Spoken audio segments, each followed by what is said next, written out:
Hi, and welcome back to the hardest job ever. Welcome. We're back again. And today we're going to be talking about what are we going to be talking about, Karen? We're getting real about our birth stories, what we expected, what actually happened, and all the chaos and craziness in between. Yes. So I have a question. Okay, so I've talked to quite a few moms, and a lot of times moms and dads will say it's when the baby is born, it's like not love at first sight. Some will say, yes, I'm just Yeah. so in love with the baby. And then some moms are like, after a few months, then I'm like obsessed. Okay. So what was it? Was it love at first sight for you?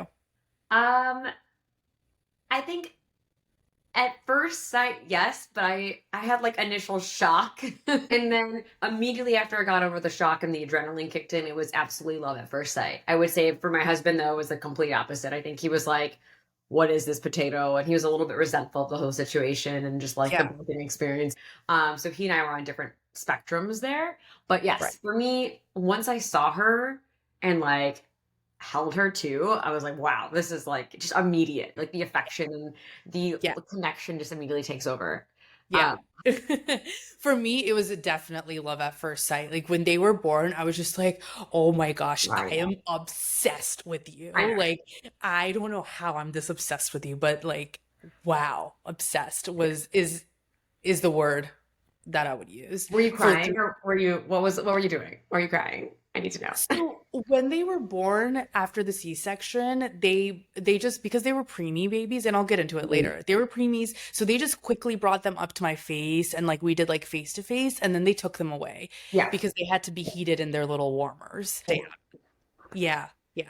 So, but then I was able to advocate for myself, which I will also talk about later. Make sure you advocate for yourself. I was able to advocate for myself, and right after post-op, I was able to go. They literally wheeled me in on the bed because I was still paralyzed from the epidural. Oh my So God. they wheeled me in on the bed, and then in the NICU, they were able to like get the babies and put them on my chest, and that's when I was like, "Oh my gosh, I'm dying!" Yeah. I was, yeah, sobbing as well. Oh, okay. Yeah. Oh my gosh. All right. Well, so today's episode is all going to be, like Karen said, about our delivery and what we went through and how the bebes were born. Karen, do you want to start this off? Yours Sure. was more recent. I can say mine is more It's more recent. vivid. It is definitely more vivid and more recent. Yeah. I okay. Yeah. Okay, but like I want to take it back before birth. Like I started nesting, so my company gives you nesting 2 weeks before your due date, and so I started nesting right around like right before 38 weeks.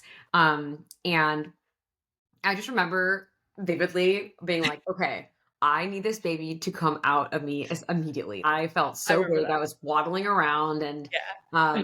it just started ended up being the summertime here in Seattle and it was so hot and Mhm. it's like, okay, well, I can't be outside for too long. Like I'm annoyed sitting around. And so I remember I was trying to induce labor in every way possible. So I was walking 4 to 6 miles every day, early in the Jeez, morning. that's a lot. Yeah, yeah, yeah. Okay, just as a side note, guys, Karen and I had very different experiences. Yeah. So this is a really good episode to listen to.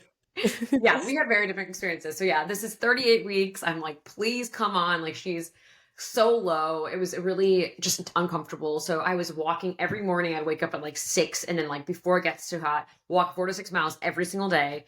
I was curb walking in the afternoon because like, everyone tells you curb walking would do something for you. So I was doing that. No.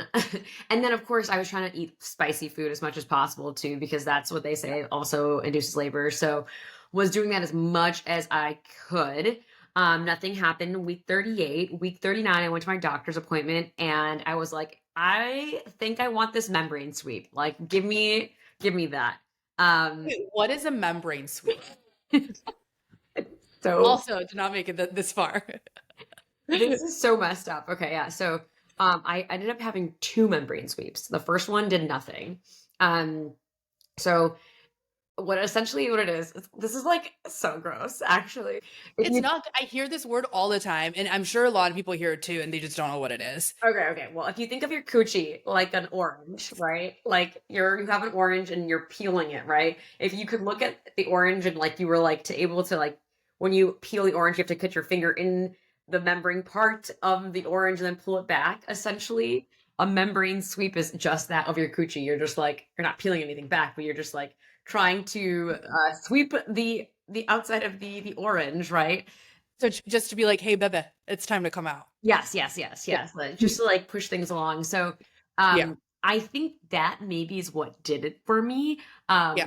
But also I should mention like I had kept like reading about membrane sweeps and I like didn't know what they really were. And so when I got it done, I don't know why I thought I was gonna be like painless, but it was so uncomfortable.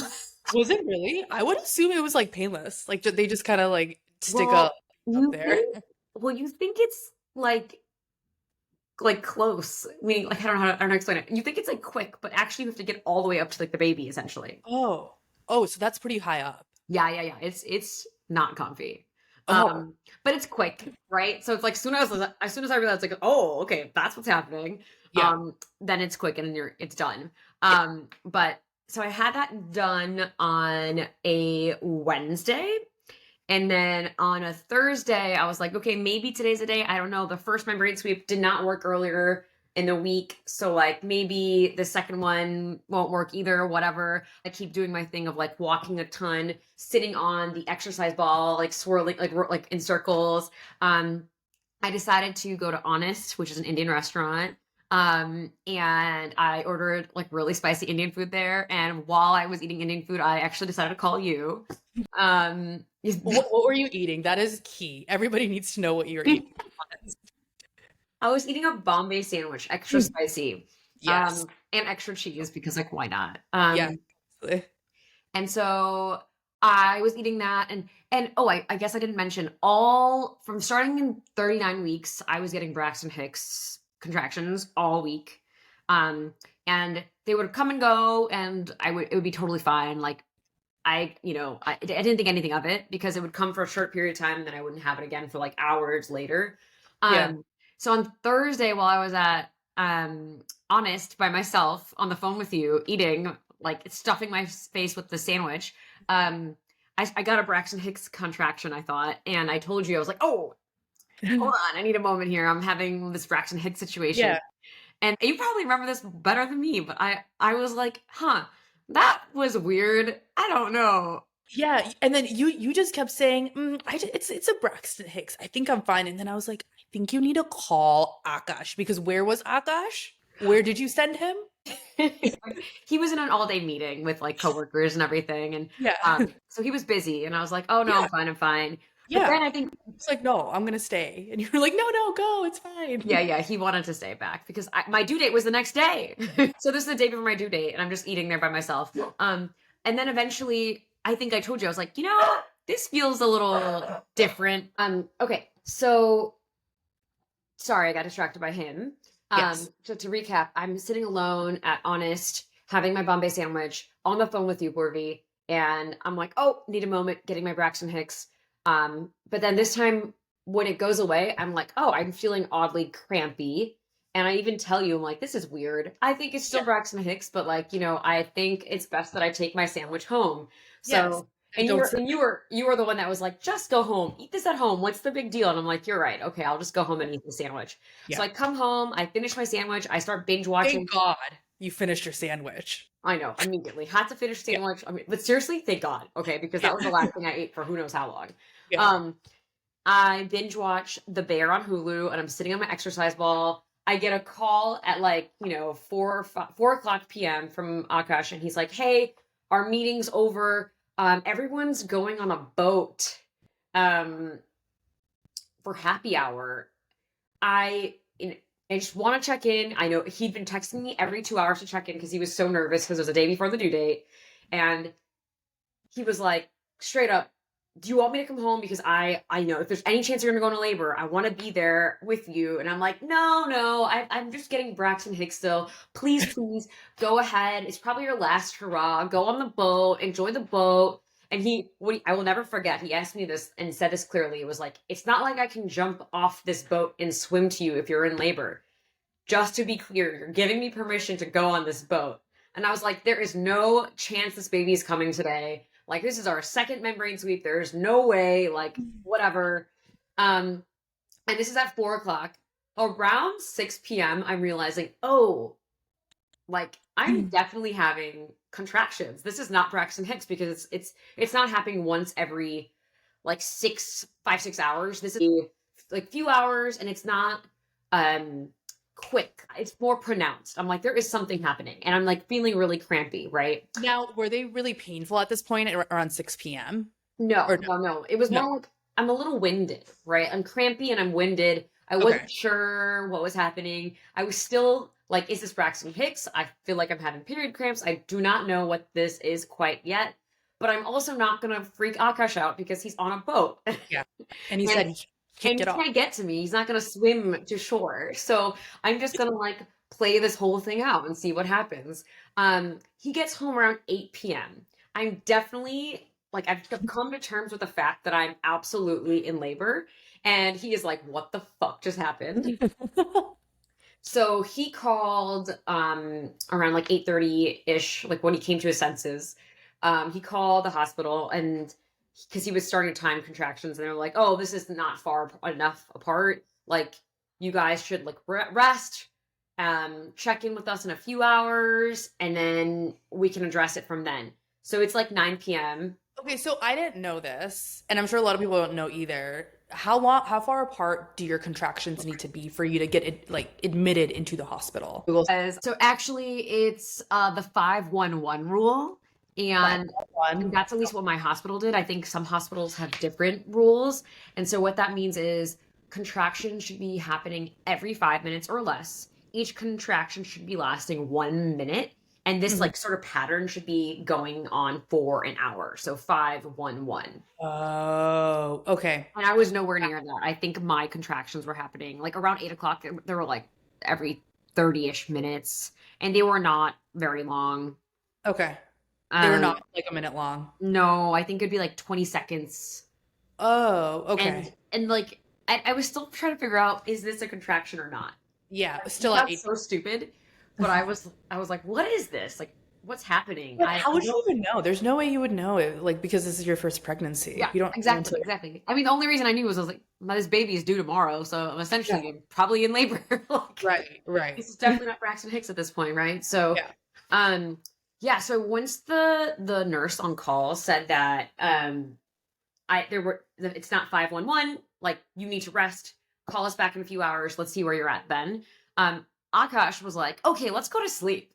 And I looked at him like, are you fucking serious? How am I supposed to sleep if I'm getting pain every 30 minutes? He's like, no, it's fine. It's fine. Here, take these pillows. I'm right next to you. You know, every time you have a contraction, we're going to breathe through it together. So Wow, so supportive, Akash. yeah, sure. He's so supportive. So he's passed out. I am like, I'm obviously not able to sleep because I know these contractions are coming, right? Like my eyes are closed and I'm just like, oh God, it's gonna come, it's gonna come. And so I am not freaking sleeping. So I'm awake, and every time the contractions come, I assume he's going to help me. So I wake him up and I'm like, okay, here's another one. And he's like, he wakes up startled because obviously he's exhausted from his day and then spending time on the boat for happy hour. So Yeah. I wake him up and he's like, okay. Like, breathe through it. And then over time, you know, it hits around midnight, and Akash keeps falling asleep and waking up to help me. And I'm just up at this point. And I'm like I'm walking, I'm on the ground, I'm on the ball, I'm in the bed, and I'm just moving around the room. And he's just sleeping, okay, and waking up, sleeping and waking up. Yeah. And finally, we call the nurse again because it hits like midnight or 1 a.m. And I'm just like, I just need to know where we're at now. So I make Akash time the contractions because I'm unable to, obviously. Yeah. And still, we're not at a good spot. So I know. Oh my gosh, that's so frustrating. I know. So I was like, okay, I'm clearly gonna struggle this night. And Akash was like, okay, do you want me to be with you? And I was like, I looked at him so angry. I'm like, do you want me to be with you? Obviously, I want you to be here with me, but you're also useless. You can't do anything. You're so tired. I was like, forget it. You go to sleep. I'm gonna go to the next room and I'm just gonna labor by myself. So I labored by myself from like 12 or 1-ish until 6 a.m. And I like built a routine. So every contraction, I was like, okay, I'm gonna do one contraction on the couch, like breathing, one on the exercise ball, like Wow. one on the ground. And so I was rotating like each location, going Oh through my the goodness. contractions. Yeah, yeah, yeah, for almost 5 or 6 hours. And then What were Akash, the thoughts going through your head? Were you even thinking anything? I was dying. You were I just remember when the sun came up, I was like, this is acceptable for me to wake Akash up. Like, yeah. this is ridiculous. There was a point where I was like, I need to get my dog. Maybe my dog would help me. And my dog What was did not, Molly do? Bali was not helpful. He was like, you want to play? You want to play? And I'm like, I'm dying. I don't That's want to play. exactly what Lily would do. So yes, that checks out. I thought I could snuggle him or whatever, but he was like, what in the world? Like, you're awake in the middle of the night? Let's party. Let's play. Yeah, No, no, no, let's no. go. No, no. Um, I mean, thoughts running through my head, like, how long is this supposed to last? I kept trying to time my contractions, but I couldn't because I was like basically winded, like completely knocked out during each contraction. So I kept wondering, like, where am I at right now? I don't know. But then it hit 6 a.m. Akash woke up, he checked on me kindly and was like, how's it going? I was like, I'm gonna kill you. um, um, but what I did forget to say was like he around like 12 a.m., 1 a.m., he did remind me we have a TENS unit. So Oh this is yeah. something that everyone who wants to labor at home, especially, like highly recommend getting a TENS unit. Um, and so what that is like I basically attach that to my back and it's like minor electric pulses hitting your Yeah. back. Every time you have a contraction, you want that to go off. And so it like diverts your brain's attention to the electric currents versus the contractions going. And it like overall subsides your pain psychologically. So I had been doing that, and that's really what got me through the night. Like, thank God. That's Like, awesome. I it did not was realize you had a TENS unit. Yeah, those yes. are Shout great. out to my doula who recommended it, and like she got it for me. It was truly like the best thing ever. Um, Yeah. um, but essentially, Akash comes at 6 a.m. He's like, "How are you doing?" I was like, "I really definitely am in labor at this point. Like, we need to find out where we're at." He times it. He's like, "No, I think there's still time. I'm gonna drop off our dog to boarding." And I honestly was like, "Oh my god, I don't know if I can like handle this alone in the house." So he Yeah. leaves to drop off our dog at boarding. I call my sister-in-law to be on FaceTime with me because I was just freaking out. And I told her, I'm like, "Hey, I'm definitely in labor. Akash left the house. Like, we're trying to have a conversation." And as we're having a conversation, mind you, she's a doctor. Within my first contraction and then my second, she was like, Karen, you need to be at the hospital now. These are less than 5 minutes apart. You cannot be at home. Get in the How car. did you not realize that? Or how did Akash how I did either one of you not realize? I could not. Like Okay. I You could were not like physically not not there. function. Like no, I Okay. was not there. Like every contraction that came, I would get on the ground and like almost like just like breathe and just like push through it. And my sister-in-law was with me on FaceTime, like telling me, like coaching me through it too, which was really helpful. And I remember when she told me that, I was like, oh my God, I need to take a shower because I need to shower before I deliver this baby. And she was Why? like, I just felt this, I was sweating all night, like getting through those contractions and laboring. And so I just felt disgusting. Like I was Yeah. disgusted and I really, really needed a shower. Okay, I get that. She was like, you physically cannot go in the shower. You might like fall. Like I will not let you go to the shower. You are staying on the phone with me. When Akash comes, you're going to the hospital immediately.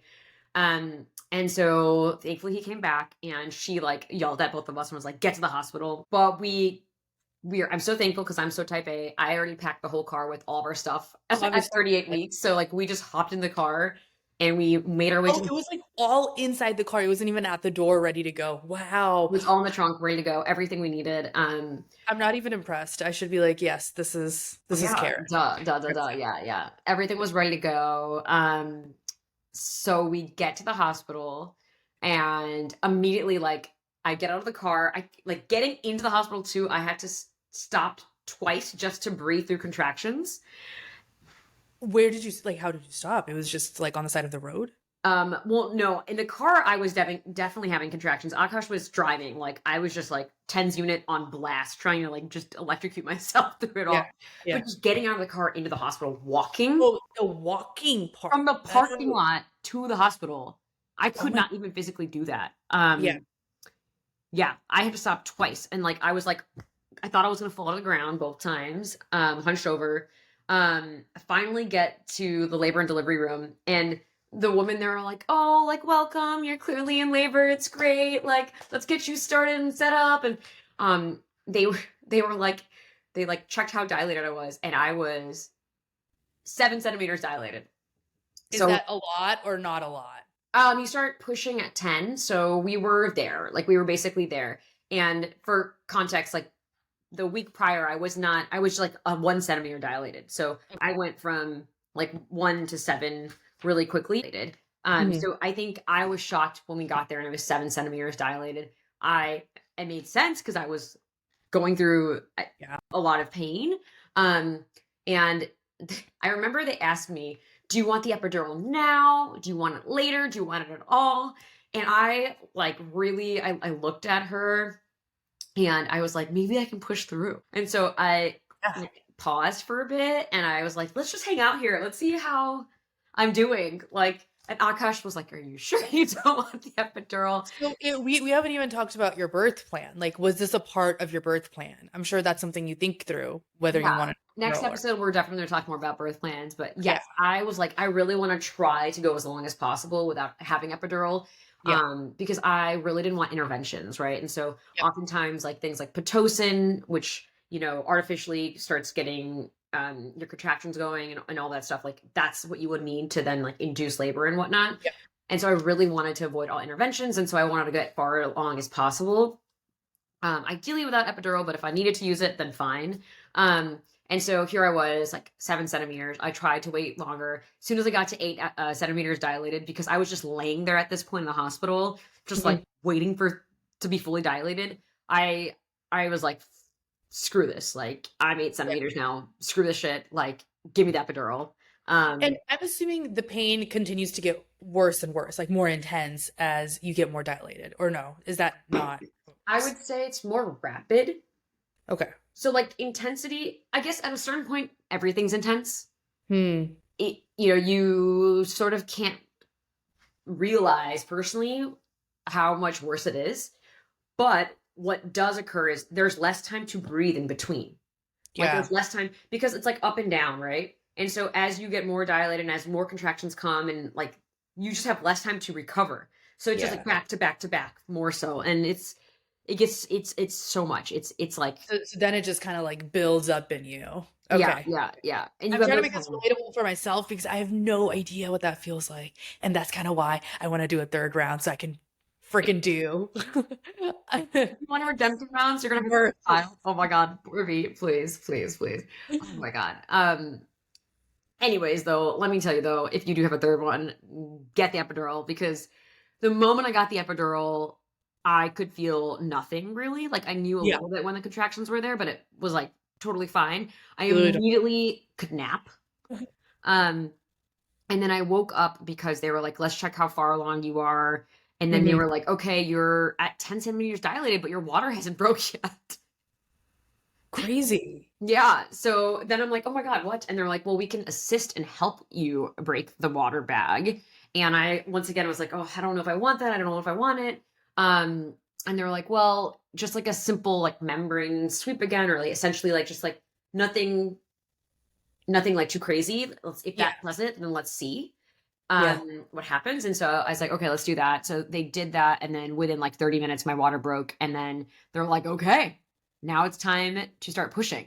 So this is like, let's see, I got to the hospital at uh 8 or 9 a.m., waited for epidural, went from 7 to 10. It's like Yeah. 2 p.m. now. I'm 10 centimeters dilated, water's been broken. And everyone's like, oh, you're probably gonna have this baby by like 5 or 6 o'clock. Like, if you push, like this baby's gonna be here. Like, so let's go for it. And I got super Love excited that. because my OB, my personal OB, was gonna be on call at 5 o'clock. So I was like, this is great. Like, I'm basically gonna like start getting ready and then I'm gonna push around 3 or 4. My doctor's gonna be here at 5, and then it's gonna be wonderful. Like, oh my Yeah. God, like we did it. Like You I did it. You made I was like, it. oh, it's gonna be just fine. It's gonna be great. Yeah. Um, but no, none of that shit happened. Um, It I did just not. It did not. It did not. No, it did not. I will try to wrap this up, but like also I don't want to like, you know, scare people because I feel like from my birth plan, I specifically was like, I don't want a C-section. I will try to do everything possible to Yeah. avoid a C-section. My number one priority is obviously baby needs to be happy and healthy. And so if there's any reason that we need to like protect her, let's do it. But otherwise, I'm fine, right? Like let's like push through with the normal vaginal birth. Yeah. Um, and so while pushing, I was pushing for like 90 plus minutes. Which Um, is crazy. insane. It's Yeah. insane. Yeah. Yeah. You are And a so superwoman for even going 90 minutes. I mean, I kept saying no to I could C-section. just see you like screaming at everybody saying, no, Yeah. I'm not. And like the nurses and the OB, yeah. So long story short, you start pushing, which is such a crazy thing. Like, bless labor delivery nurses. They are saints. Like, They like are. my Wow. nurse is like coaching me, like, let's try this position, let's try that position, let's try this bar, let's try this ball. Like my doula's there too and like supporting me. And then, my doula is basically telling Akash what he should be saying to like encourage me. I had a labor delivery playlist and like it was so good. Yes. Ariana was playing, like it was like work, work, work, work, work. And like, it was so, so, so, so, so, so good. I thought I was gonna have this baby in no time. Yeah. Well, what kept happening was like Layla, she was so low, her head would pop out. And then when she came back in, she would flip. And, for context, baby's supposed to be face down, like basically looking at your spine coming out for an ideal position. So they can like go underneath your pelvic area and then like plop out really comfortably. But she would, every time her head would pop out, she would flip the other way. And so after that, a few times my OB like flipped her herself with her fingers, essentially turned her around. And then we tried again and we tried again and we tried again 3 times over 90 minutes. And it just wouldn't work. But Layla's vitals were totally fine. She was like happy as a clam. Essentially, she just did not want to come out. Rolling around in Mhm. your birth canal. Yeah, she just, she better be a freaking gymnast because she's clearly a pro from birth. Yeah. But yeah, after, 2 hours of pushing, her flipping, and then like 16 plus hours of labor at that point, they were like, you are exhausted. We really highly recommend you get a C-section because this could cause complications. And I kept saying no for a while until, I talked my husband like really like knocked some sense to me. He was like worried about me and my well-being and my health. I talked to my sister-in-law on the phone. She's a doctor. She also was like, at this point you've done so much. You've been in labor since yesterday. Um, it's time to do what is best for not just your baby's health, but your health too. So we went for it. And wow, okay, like crazy experience. And Burby, you'll go through your story too, but Yeah, see, no, you go through your C-section experience because yours is very different than mine. Because mine was a planned C-section, yours was not. no, yeah, mine was an emergency C-section, so it was like, you know, quickly pivot, right? It was like, all right, it's time for C-section. And I was like crying because it's not part of my plan, right? And Akash was like, it's gonna be fine, it's gonna be fine, we're gonna get through this. My OB reassured me it's like a 30-minute procedure, it's so fast, you're gonna be just fine, baby's gonna come out, it'll be just okay. And you'll be able to hold your baby and be back in like within an hour and you'll be holding her, it'll be just fine. Yes. And that's how it typically is. That's how mine was. That's So, amazing. Oh yeah. man, that's So amazing. just continue. I don't want to scare people. Yeah, I know. I don't want to scare anyone either. Yeah. So 30 minutes, yeah. And my intention is not to scare anyone, so I'm probably just gonna like, speed through this part a bit. Yeah. Um, but we start the C-section. Layla was unfortunately way too low in my birth canal because I'd been pushing for so long Right. that when they pulled her out, her shoulders tore my uterus. And so I had like a uterus rupture is what they call it. And Ugh. so like blood was like, you know, spewing. And they had to increase like epidural and all the drugs because of management. And so I think, this too, but like the epidural shakes were insane because at the same time they're operating, like I'm like completely drugged out and I actually like really couldn't figure out what was going on because I was medicated and essentially like Akash was really confused too because They said it was gonna be 30 minutes. And Layla, like, this is the crazy part. Like, I don't even remember Do you Layla. remember you don't remember meeting her, like, when they pulled her out? I couldn't meet her because I was going through like so much. But so essentially what happened was within 30 minutes she was out. Like they pulled her out. Yes, everything like tore, but they pulled her out and I didn't hear her cry. So I started freaking out. It That was is delayed. But then she cried, and then I was like, okay, thank God. Like, can I see her? And then Akash was like, Karen, I think we need to wait. Like, and I was like, oh, why? And then I was like shaking like crazy, and I was like, what's going on? Like, why am I feeling this way? I don't feel great. Like, what's happening?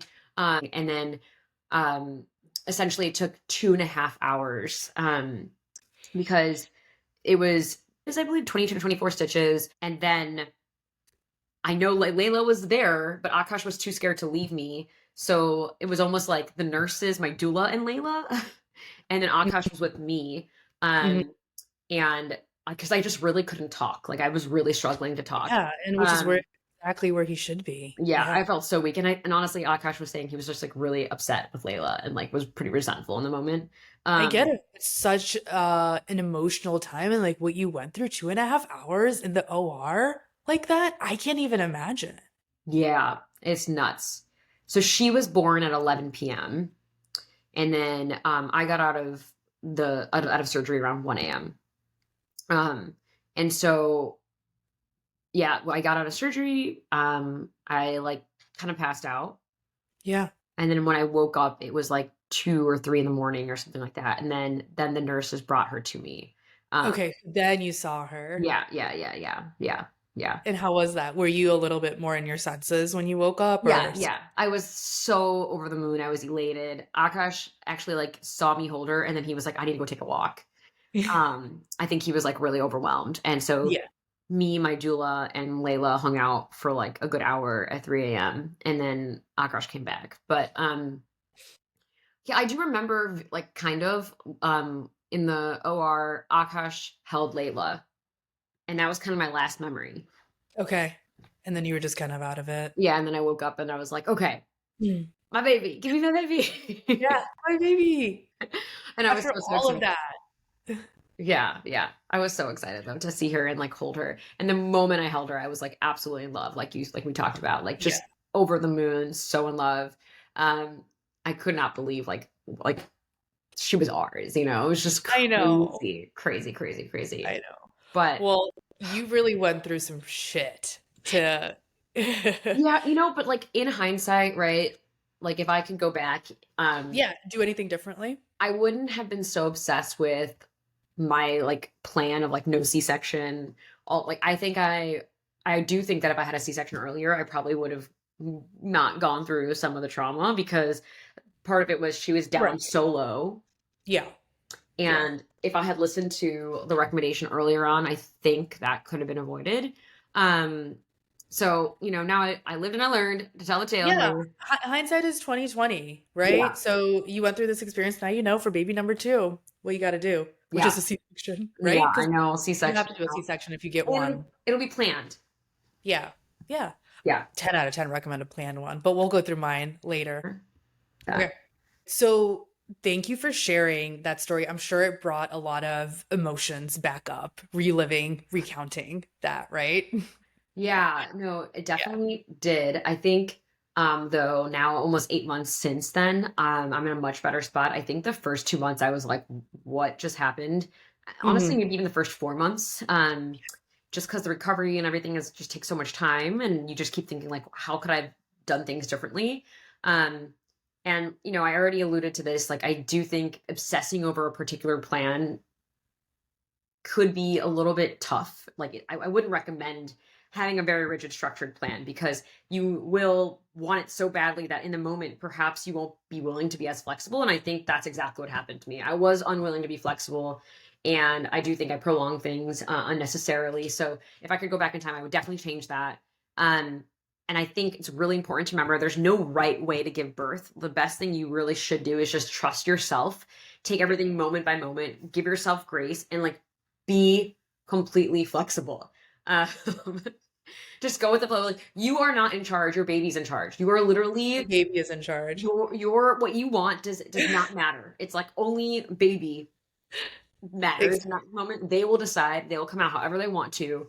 Yeah. So I think it's just really, really important to keep that in mind. Like, you are not in control. This is for all the type A's like Karen out there. Yeah, Listen. you are not in control. And I've learned Yeah. the lesson like the hard way. And I don't know. I really wish I knew that sooner. I mean, I heard about it conceptually, but I just like I was not ready for it. So, Mhm. I'll just say if you're expecting or you just went through birth, know this: you're not alone. I think it's super important to share your birth story with the people you're close to because you need to process the trauma or whatever did happen, and you know, however your story unfolded, whether it's vaginal birth, C-section, complications, or honestly, if you just went quick and barely had tearing, good for you, girl. Just remember it's your story, and you if whatever happened, and you will process, you will move on, and that's enough. Yeah. Yeah. We need to talk about this shit more for sure. So Seriously. all you mamas Seriously. out there, you gotta share your birth stories. Oh my God, seriously, 100%. But on that Okay. note, Are we ready for our favorite part? let's Permission to glow. go. Okay, you go first, Worby. Okay. So my permission to glow, I told Karen before the episode, before we started filming, I'm gonna go with the cutesy one here. So last weekend, so Dhruv and I have been trying to split up work a little bit more in the house. So on Sundays, he'll meal prep in the morning, and it's really hard to do that when both of the babies are running around at home. So this past Sunday, me and the babies went out for a hot girl day in the morning, Oh, just all hot girls. It was fantastic. So it was a solo trip. And I went in with no agenda. I literally made last minute decisions on where to go. So I took my two hot girlies for a little park date, and then we walked around the neighborhood. It's a really cute neighborhood in Houston. So we walked around, got some smoothies. Then we went to Kohl's and did some returns, and we had a couple meltdowns, but that was fine. It was public meltdowns. It was good, very good. Gian was running in the park, like across this little bridge thing, and just they're in the phase right now where they just fall with every like 10 steps. oh So God. he literally just ate it. And Gian, he's my little dramatic one. So we cried for a little while about that. We did not get hurt, but we had to cry and tell everybody that we got hurt. Oh my gosh. But it Oh, was good. It's just like I love going out with them alone because I get my one-on-one time with them because we're yeah. always around family. So it's just great to like step out with them, even though sometimes it's exhausting. No, not sometimes, all the times. It's very exhausting. And then we came home, did lunch. It was great. We took a nap. I also took a nap. Oh, That's my permission to go. yay.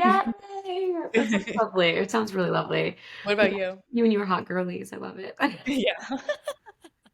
I feel really bad though. I leave Lily at home because obviously I cannot manage the babies plus Lily. So I do get mom guilt, dog mom guilt there, but That's too whatever. At much. this You can point, only I do can't. that when you have the roof with you. I feel like Yeah, then you can manage I baby. sometimes we usually don't take Lily, It's too frankly. much. It's too Yeah, much. yeah, It's too she's much. Yeah. forgotten. She's staring at me right now, but No. all right, you go with your permission to go. Yes, permission to glow. Well, let's see here. So this past weekend, we did our first winter hike here in Washington. Layla, Akash, myself, and Akash's best friend was visiting too. We went up to the mountains and we got our snowshoes, and I was holding Layla in the carrier, and we did like a 2+ ish, like a pretty decent, easy hike. I'd say like 2 hour hike? 2 miles, 2 miles, nothing. Oh, Mm. it's like you held her in the carrier for that long? Although I do think my back is hurting right now because it was about 2 hours total. Like, because Yeah. we have to. Okay, let me tell the quick story. Yes, tell the people. I was so excited. It was beautiful. There was snowing. I mean, oh my God, I couldn't ask for a better day. I put Layla in this like adorable marshmallow snowsuit. She looked like a little bear, Yes. and I attached her to me, and we went off, and it was great. And then within a mile, she started crying, and I'm like, she doesn't, usually in hikes, she's like loves the nature and the surroundings, so she doesn't really cry that much. So for me, it was like, okay, she's hungry. Let me feed her. But it was snowing so much that we had to find shelter underneath a tree. So I found a tree to then like take her out of the carrier and feed her. And then so I was feeding her, and then she was happy again. So I put her back in the carrier. We started walking. Within 5 minutes, she was crying again. And I'm like, wait, what the heck? Like, this is so. She loves being outdoors. Like, this is so weird. I'm like, is it too cold? And I'm like bundling her up even more, putting like layers of jackets and things around her. She's still kind of fussy, and I'm like, what the heck is going on? We'll keep going, and then I had realized I'm like, she pooped herself. So we're out here So in the you were basically hotboxing her with yeah, all the layers you were adding on. layers, but then her face is so cold, her nose is like Rudolph red, and I'm like, oh my God. But so then it's like you gotta change her diaper in the snow, in the 35-degree weather, and it's like I'm trying to keep all of her body warm, but her butt. How did you do it? Like did you lay her down somewhere Yeah, or yeah, yeah, like yeah, yeah. Oh my God, I can't. How do you but like how did you lay her down? Like where? I have my diaper bag with me, so I had everything with us. Oh, Yeah, okay, yeah. okay. So you had like a changing pad in Yeah, yeah, I there. have everything Oh, with us. So it's just really cold. So yeah. I essentially like left her whole body in the suit itself and then changed her. And she was actually unfazed by it. I just kept being like the paranoid one, like, oh my God, she's Yeah. freezing. Oh my God, her booty's out. Like, no, it was quick. We got the job done. She You look honestly like was this happy. mountain family. Oh, Wow. so we got the job done. We moved on. It was great. And I honestly think like I learned a lot. Me and Akash learned a lot there. And now I'm like, no, now we can do anything. Thing. The worst Yes. actually happened, right? She had to eat, she had to poop. We like got through it. And so now I'm like, what am I to be scared of now? There's literally nothing to be scared of. Like you always got to think what's the worst that's going to happen? Exactly. Like, yeah, she poops in the cold. And I think this now is like now next level. I want to go hiking alone with her. Oh, dude, I love that. I love that for you. That's a good goal. I did that when she was 8 weeks old, and it was so easy. It's easy then, but once they Yeah. get a little bit older, it's a little bit tough. Yeah, this is great. I think I'm gonna try to do that in the Yeah, next. I love that you're so independent. I mean, I'm not. We're on the same page I about need an that. Akash, but what? No, I was just saying I love that you're so independent on that. We're on the same page about that. Yeah, yeah, yeah, yeah. The goal is to get there, right? Like I don't. Yes, Exactly. yes. Like Yeah, it really builds your confidence up as a mom. You're like, I can do anything. When you succeed at like tasks like that, I just feel yeah. like it really builds up my confidence. I also feel like you just connect more with your child too when you have a Yeah. lot more solo time. Yeah. Um, because it's great to have your husband there. You feel like you have backup or support or whatever. And it's like you're tag teaming together, but to know that you could do it alone just really, yeah, makes you Yeah. feel so much more confident and stronger. Exactly. Exactly. All right. Well, Well, thank you for coming to the hardest job ever. Today we talked about Karen's birth story saga. Kind of traumatic, but it ended with a beautiful ending. yes, yes, yes. Everyone's Next week. happy and healthy. And so, you know, it's a crazy process, but it's all worth it at the end. It really, really is. And so next week, we're going to continue this conversation, and Borvi will share her story when she had her twin boys. Well, make sure you like, follow, subscribe, the hardest job ever, and we will see you guys next week. All right. Bye.